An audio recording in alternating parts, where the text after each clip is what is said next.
What's up, guys? Music fan here. Just giving a watch. Anyway, if I can move these quick. Here to bring you an album review that a lot of you guys have been waiting for. You guys have been asking me a lot to hear about my thoughts, personal thoughts of this record. And it's also the last record of the Linkin Park discography review. And so I'm talking about Linkin Park's fifth studio album, Living Things, released on June 26th. I think it's the 26th of last year, this 2012. So this is, in fact, Linkin Park's latest studio album. And so let's get right talking about the record now. So essentially, this record, the sound of this record, as Chester Bennington and Mike Shinoda have been speaking in tons of interviews prior to the release of this record, is that they had found a way to head back into the roots of their sound, not necessarily the style of nu metal, but the roots of it per se, of their sound, while still keeping the electronic textures and the experimental textures of their last two records, Minutes to Midnight and 1,000 Suns, and kind of mixed them all together to create a record that harkens back not so much their style but their sound of nu metal, and keep the fresh experimentation of their previous work, of their previous more experimental records, which then you come out to this record, Living Things. And this, so the sound of this album is much more rap rock. It's more rap centric than 1,000 Suns was. With 1,000 Suns, you kind of got very experimental, very big and sprawling type of record. Like it didn't so much play to their rap centric strengths, and it didn't play to their formula that most people know of Linkin Park, especially from Hybrid Theory and Meteora. Sorry if I mispronounced the word. But essentially, they really do get back in this sort of album, in this fashion, in this musical fashion, not commercial, but still. So they do kind of harken back to that. Like, it's not what essentially you don't get the too sustained mood of minutes to midnight, nor do you get the long sprawling concept of the concept record that 1,000 Suns delve itself in. But at the same time, oh boy, it's just gotten brighter. Okay, that's better. But anyways, sorry about that. Anyways, so Living Things essentially is much more song. It's more song orientated than as opposed to album orientated, which is just one continuous stream through. This record is much more in the vein of a song orientated type of album format, as a song structure format, than as opposed to the album format, which 1,000 Suns found itself in. Songwriting, the themes of this record is far less conceptual, far less delving itself into issues concerning the wider world, and is less socially conscious, and is far more personal than Linkin Park's previous output, especially the last two records. You kind of have a more personal sensibility with this album, with these songs like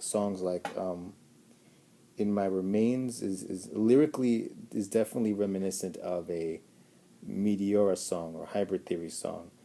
Also, I'll Be Gone lyrically is also a pretty, like it reminds me a lot of Runaway from Hybrid Theory. Songwriting wise, reminds me of the lyrics to Runaway. Castle of Glass 2 kind of reminds me.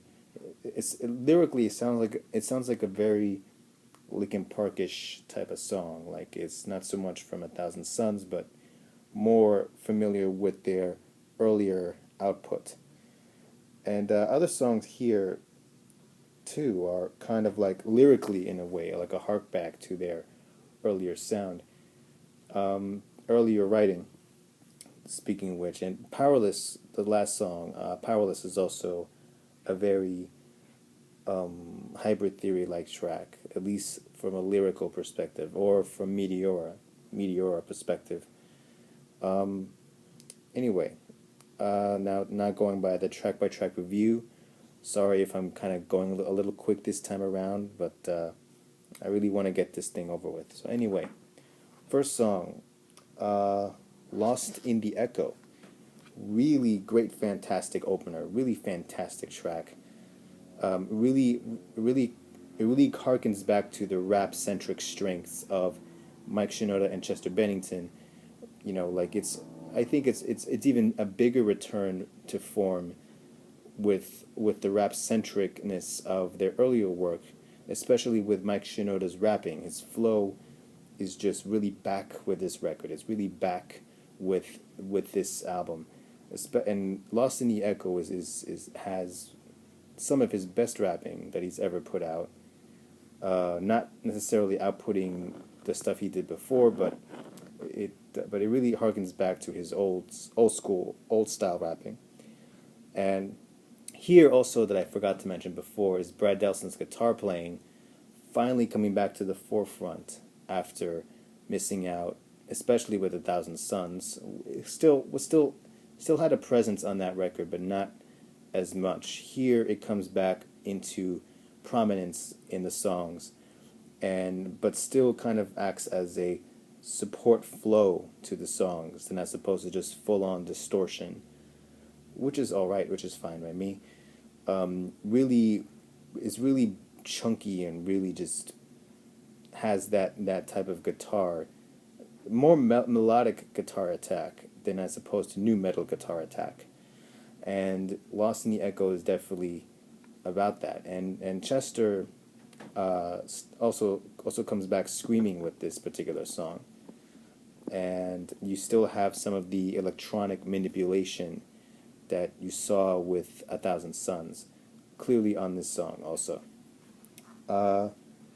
In My Remains, in My Remains is kind of reminiscent of the stuff from Minutes to Midnight. Like it's like songs from that record. It kind of sounds like What I've Done or Bleed It Out or even Given Up in a sense. Not to that extreme, but In My Remains is more evocative of Minutes to Midnight. Essentially, it's more evocative of No More Sorrow from that record. And the other thing that I forgot to mention is that the music here is probably some of the most immediate songs that the band has put out ever since Meteora, for instance. Like the songs kind of really have a way of going into your head, of going straight into your brain, something that we haven't seen from the new Linkin Park in years, essentially. There's a much bigger problem to that, though, but I'm going to get to that later. But In My Remains is a pretty good song. I really like that song, In My Remains. The first single, Burn It Down, pretty awesome track, pretty awesome song. Has that sort of like Depeche Mode type of electronic bounce beat going on with this song, the electronic textures with this song. And again, Brad Delson's guitar really comes through in this particular song, and really has a heightened drama to this song, like something that we haven't seen Linkin Park do as much since Meteora. And what else? And this song kind of really is kind of very reminiscent stuff from Meteora, for instance. Like I heard the band talk about more of getting back to hybrid theory, but honestly, I hear more of of I hear more of Meteora on this album than as opposed to anything from hybrid theory necessarily. But Burn It Down is simply one of those songs, and Mike Shinoda's rapping here is also pretty good. Although the one complaint I have is that it's very short. In fact, a lot of these songs seems very short. Um, if anyway, I'll explain a little bit later. Anyways, but Burn It Down is still a really good song. I still like it. Kind of really harkens back to their older stuff, while at the same time keeping the textures of the newer sound in place. You know, like, and of course Chester does an amazing performance here. So does the rest of the band, and so does Mike, even though he doesn't get that much time. Uh, Lies, Greed, and Misery. Lies, Greed, Misery. I made a song review of this song back sometime last year, and is one of my personal favorites off this record. Like I said in that video, like I think it really harkens back to Linkin Park's more aggressive roots, their more aggressive sound. Not so much the new metal sound, but it's kind of a different variation of their previous sound. This is really engaging. It's really heavy, but at the same time, it's kind of chopped up in this electronic layering to the point that you know it still has a very danceable but still thrashy and aggressive feel to it. And Mike Shinoda's rapping, of course, his flow is good here. I liked his rapping flow here actually much better than I did with Burn It Down. And of course, Chester, fantastic singer here. No dispute with that. I'll Be Gone. I'll Be Gone also is very evocative of Minutes to Midnight. I think would fit perfectly with that record, honestly. Um, yeah, and it's a fairly, I don't want to call it standard track in the sense that it sucks or that it's horrible. It's by no means horrible, you know, but it's, yeah, you get you get some little bit experimental textures with this song, you know, like, but honestly that song doesn't really, it doesn't catch hold in me. It's still pretty good for the sense that Brad Delson's guitar playing still flows in support of the song, you know, but other than that, it doesn't really take that much hold from me, even though this is not my least favorite song off the record. It's not, though. Castle of Glass, another favorite, personal favorite from this record for me, really has these little beeps and tints in the beginning, kind of like creates this very percussionist feel to it. What else? Also still has a Brad Delson's driving guitar work here, especially in the middle of the song, which I adore. I love Brad Delson's guitar part in the middle of the song. I really do. You know, like, and again, like Lost in the Echo, it kind of really harkens back to the drama of the earlier stuff. Not so much the style, but heightens the drama of the earlier stuff. That sense of self-depreciation in a sense. And this song kind of not fully integrate with the older sound, but still kind of harkens back to the sensibility of the older sound, lyrically and musically in a sense. So that it's a really good song. I really like it. Castle of Glass, another personal favorite off this record for me. Really like that song. Victimized. Victimized is their most aggressive, their most rocking song that they've ever made since Meteora, for instance. Even less so maybe Minutes to Midnight, but it's also probably their most punk rock song that they've ever created, they ever made. It's very short. It's probably like 2 or under a minute, maybe even less, between a minute and 2 minutes, which is very characteristic of most punk rock songs. They're like just quick, short, straight to the point, and then just go and leave. And it's pretty rocking type of song, like it's a pretty aggressive type of song, like I mean, and also I have to say personally, for me personally, that this song, Victimized, is Rob Bourdon's best ever drum work ever for me in a Linkin Park song. His best drumming on this song. Like this is, for me personally, this is all about Rob here. This is all about Rob, and he really comes through in this song. He really shines on this song for me. It has plays to that punk rock sensibility of like fast snare drum playing, and then you get like the really quick cymbal hitting on this song. But he's just phenomenal for me on this song, Victimized. Chester too, also really aggressive, really comes out of himself in this particular song. So does Mike. So yeah, for me, Rob's best drumming with Victimize on this song, for me personally, which I love. I really love that song. Roads Untraveled still kind of takes a vein of A Thousand Suns, kind of a folkish type of song. They also experiment a little bit with folk music here, as along with electronic music and rap-centricism here. And this song is very folksy in a way, not folksy in that there is no acoustic guitar when it comes to folk with Linkin Park, but it still has a folk sensibility to it, like sort of a, I don't want to say, not Bob Dylan-ish, because Bob Dylan is a whole another story, but it's still a kind of folksy type of song.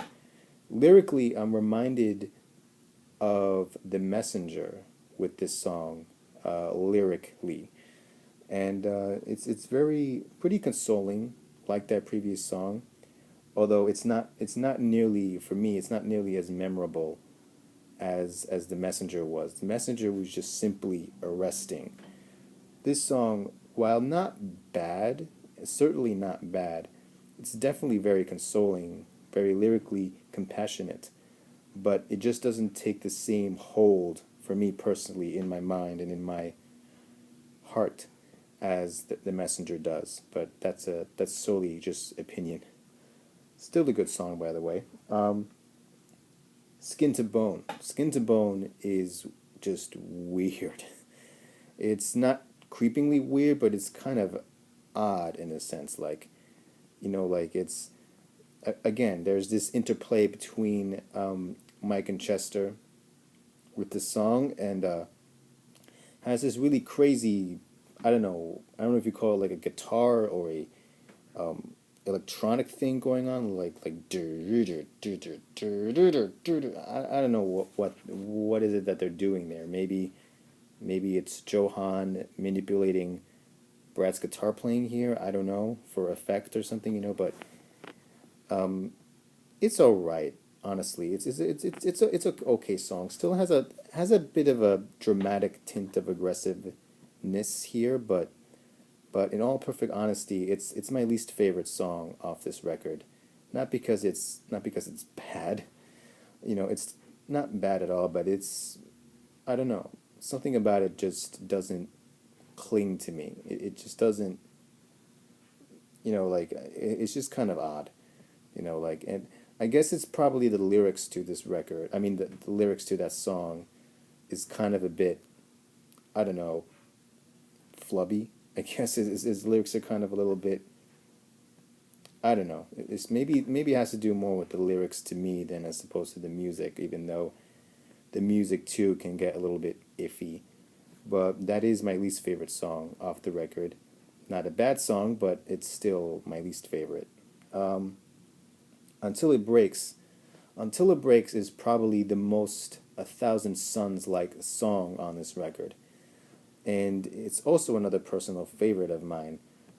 This is probably Mike Shinoda's best ever rap. His flow here is just absolute killer for a Linkin Park song.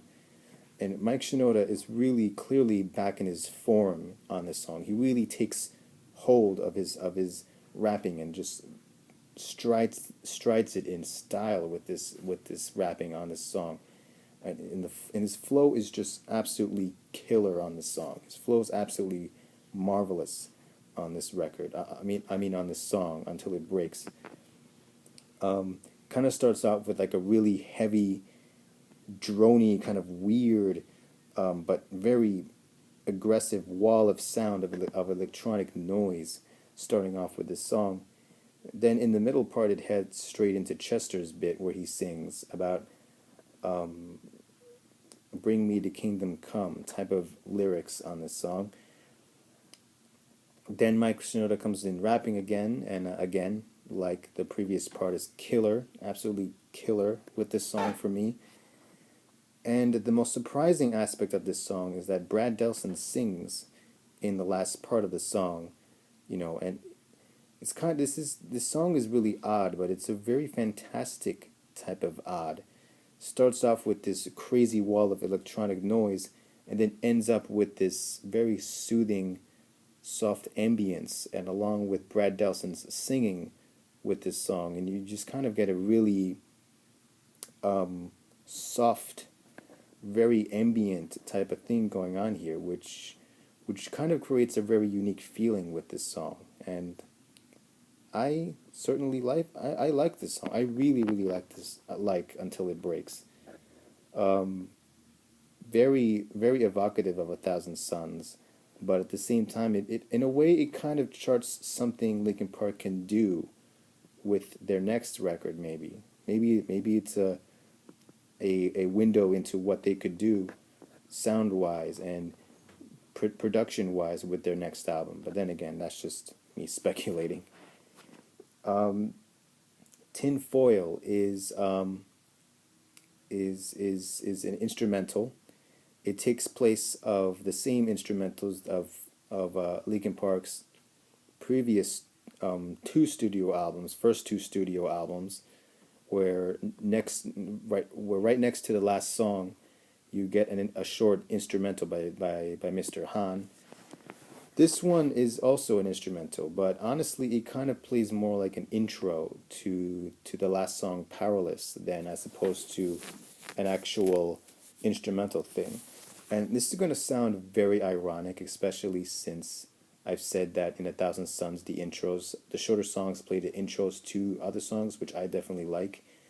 But I was kind of hoping for something along the lines of Cure for the Itch of Hybrid Theory and Seasons from Meteora, that type of thing where you have Joseph Sound scratching here and a little bit of electronic textures there and guitar playing here, like little picky thing. Honestly, I was kind of expecting that with Tinfoil, ironically, because, I mean, despite my gripes with their previous two studio albums, though I still love them, I really enjoyed those parts of Joseph Hahn's turntable scratching, his DJing. And I was kind of hoping to hear that again with this record, but sadly it's not here on as much. And I don't want to say that that's kind of disappointing, but it's like a little teeny bit of a letdown for me that this is kind of more of an intro to Powerless, more or less. Still a good intro, but it really doesn't do anything for me. The last song, Powerless, it's a pretty it fits as an ending to an album like this. Lyrically, I think it's a song that Chester sings about a friend or somebody he knows who's squandered all his humanness for something that's very addictive, for like an addiction, maybe not so much drug addiction, but something else that can be eating him alive, and just him watching at a distance, just feeling powerless to help this guy or friend or whoever. It's a really exceptional closing for this type of album, honestly, and I mean, it's pretty good. I really like this song. Um, but it's certainly not the best of album closers of a Linkin Park record for me personally. It's not clearly the best. Still kind of, it still has that heightened drama. It still has that heightened tension that you saw with Hybrid Theory and Meteora, but it's again it comes through a different musical filter, a different musical location than as opposed to from new metal necessarily. But while still a good song, it's not my favorite of their album closers for me. It's a good rock song, really good rock song, a good closer, but still nothing that I personally gravitate to. Now, getting to the 4 point grading system, uh, first point, music originality, and I guess for this particular record, discounting A Thousand Suns, uh, on its own, this record is pretty original in the sense that that they really tried to harken back to their older sound, but just get there through a new musical perspective, and as opposed to the new metal style that they became so well known for and played before with, and and but then that kind of brings a bit of my particular gripe with this record, and that kind of compares with A Thousand Suns, my personal favorite Linkin Park album, and that's to say that they don't really get that daring with this album, with Living Things. A Thousand Suns was just this multi-epic conceptual, musically expansive, musically, just blowing off everything that they knew, and just embrace all sorts of styles and just hone them with that album. Is very bold and daring. This record, while it does try to be bold and daring with their older stuff and their newer stuff, combining them together to create this record, they don't really, at least for me, like, I mean, they don't really kind of take that much of a hold for me. And by itself, it is pretty original because they do try to get back into the old by coming by a new musical filter in a sense, but like, I don't know. It just doesn't really hold up much with me. So I give music originality a 3 out of 5. Like, I'm kind of a bit on the fence concerning musical originality. They do it well with combining their styles here, but but not but not the execution probably isn't all that it could have been for me. Songwriting here. Songwriting, I don't want to say that the songwriting here is a bit of a letdown per se. Like, it's definitely not a letdown with the songwriting, especially with Mike Shinoda rapping again. Like, and but again, like music originality, I'm kind of on the fence with songwriting. The songwriting, I think, could have been a little bit more ambitious, I think. Not so much to become very socially conscious, but um, but they do harken back to a more personal songwriting for this record, for the songs of this record. Like, they get more into like an introspective, personal lyrical writing. The songs are about different people, about different personalities, uh, and that's really fine and dandy. That's really pretty awesome when I think about it. Like, but on the other hand, like, I don't know. I really don't know why I feel so on the fence with the lyrics, but they're still pretty good. I'll give the lyrics like a fairly decent 4 out of 5. The lyrics are really, really come on their own with the songs of this record, but sometimes they're a little bit um, flabby. um, Likability here. this for me, this is where the album runs into a problem for me, and that's the fact that while the songs here, like because they head back into an older style in an older sense, the songs do take hold very immediately, very right away from the first time you hear them. The only problem is that for me, this record isn't all that memorable for me. Like it doesn't take the same arresting quality, the same cathartic quality that A Thousand Suns did. And while I do listen to this record fairly often. There are days where I kind of listen to this record like fully, and then there are times where I listen to selective songs off this record more than I do with the entire album, with the entire record. And and honestly, like I mean, like this is again kind of a bit on the fence kind of thing. So there are times I listen to this record, and there are times that I don't listen to this record. So likability for me gets like a 3.5 out of 5 for me. Like not too bad, but it's it's certainly not something I rotate a lot on necessarily.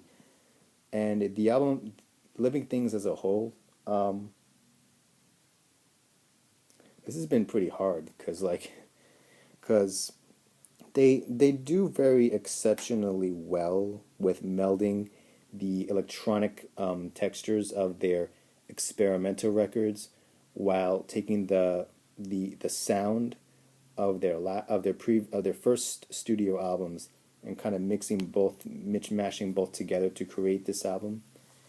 But as far as my personal feelings is concerned, um, I personally I wanted the band to kind of take the style of what they created with A Thousand Suns and just take that and just kind of um, experiment and expand on what that record had to offer and expand even further into that sound. I truly wanted Linkin Park to expand what they did with A Thousand Suns and end up with something that's even more bigger and ambitious than even that record.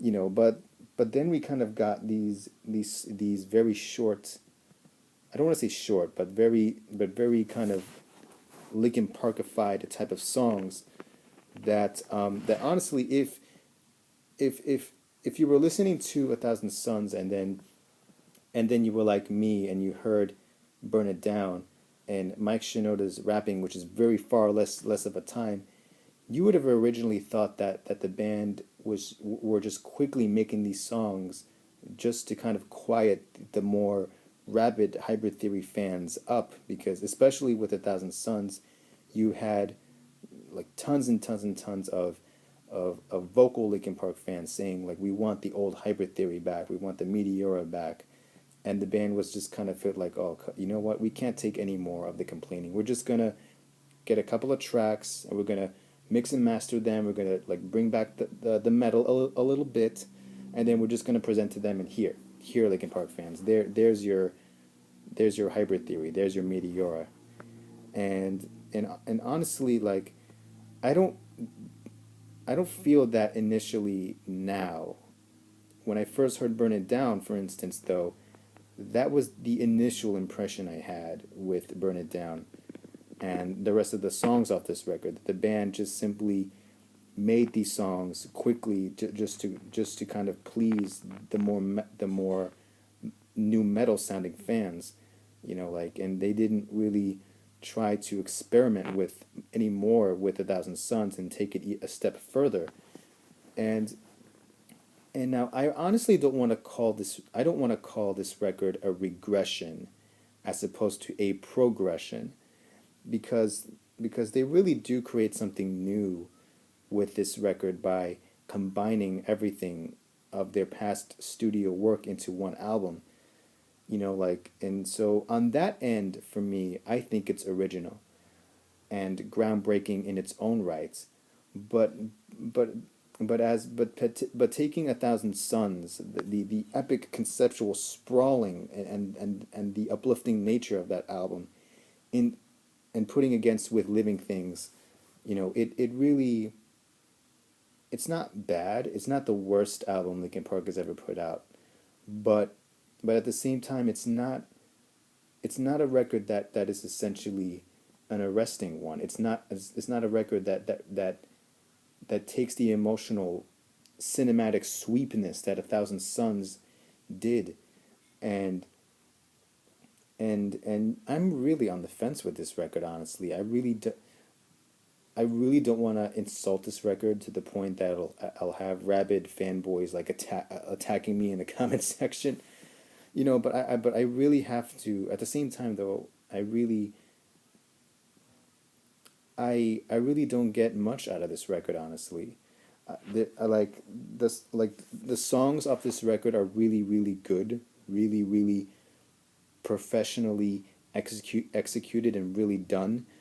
But at the same time, it's not the most memorable of all Linkin Park albums.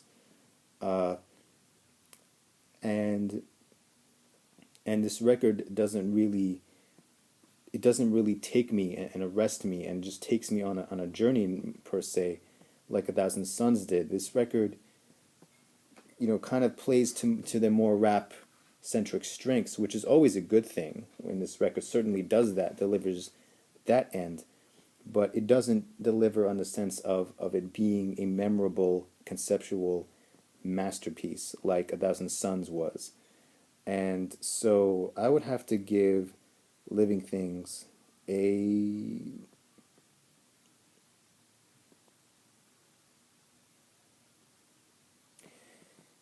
3.5 out of 5. Maybe a 4. It it's certainly not Linkin Park's worst record, by any means. It's even not my least favorite Linkin Park album ever. That still kind of goes to Midnight, but that's just me. But at the same time, it just doesn't step up to the plate. It doesn't step up to the doesn't step up to the challenge that A Thousand Suns presented so majestically and so ambitiously so.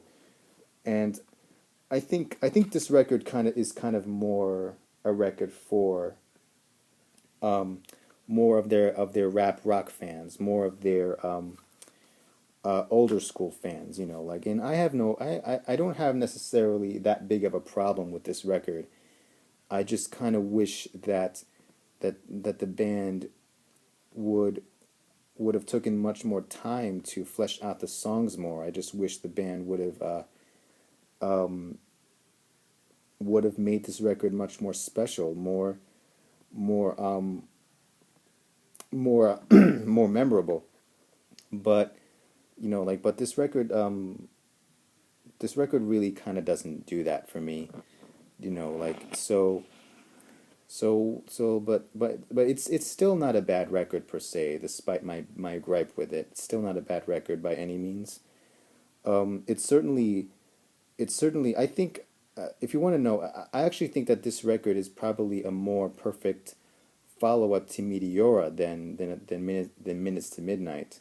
I think this record really is far more perfect as a sequel to Meteora per se, than as opposed to being a sequel to A Thousand Suns per se, so I really don't know what to think about it, guys. It's a record that I really like. It's a record that I enjoy, but it's not a record that I cherish, that I really, really, really, really love. It's not a record that I that I just gravitate to. Like it's more a record that to just for me just to kind of play occasionally. It's not a special record for me, but it's not a bad one either. I don't know. I'm kind of half so on the fence with this record, but that's just my personal opinion. I'm sure there'll be a lot of you guys, Linkin Park fans, that will say it's their best record ever, and kudos to you. Fair enough. But for me, it's half on the fence for me. Not it's not it's not the worst thing to ever come out, but it's not the best thing. But anyway, I'm talking too much. Anyway, that's my thoughts on Living Things, the last record of Linkin Park. Finally, I'm finally finished with Linkin Park. Finally done with this discography review. Absolutely terrific. So, thank you guys for accompanying me on this Linkin Park journey, and probably most likely see you guys on the next review, the next discography review. So sorry that it took me so long to finish this, but I had to kind of take the time to do it right now, to do it at this moment, like so. So yeah, that's Linkin Park. Still a great rock band, despite all my personal gripes with some of their records. And yeah, hopefully they'll continue to create more music in the future, and more music for people like myself to enjoy. So that's all you get. Linkin Park, Living Things. Finished with the discography review. So pretty much it. Music fan, signing out. Peace out, guys.